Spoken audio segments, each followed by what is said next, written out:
September 7వ తారీఖు ఆదివారము సంపూర్ణ రాహుగ్రస్త చంద్రగ్రహణము వీడియోను సేవ్ చేసుకోండి. ప్రతి ఒక్కరూ కూడా 10 మందికి షేర్ చేయండి.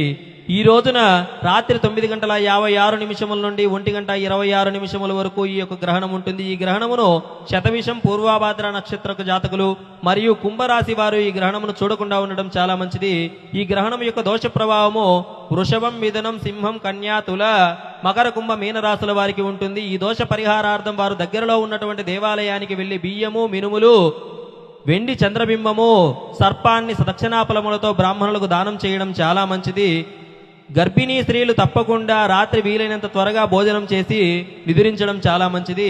అంతేకాదు సెప్టెంబర్ 17వ తారీఖున మనము వారణాసిలో ఎవరికైతే అధిక నరఘోష ఉంటుందో, ఆర్థిక సమస్యలు, ఉద్యోగ సమస్యలు, వివాహ సమస్యలు, ఆరోగ్య సమస్యలు ఉంటాయో వారి కోసము మహాలింగార్చన పూజా కార్యక్రమాన్ని మీ గోత్రనామాలతో జరిపించడం జరుగుతుంది. పూజకు కేవలం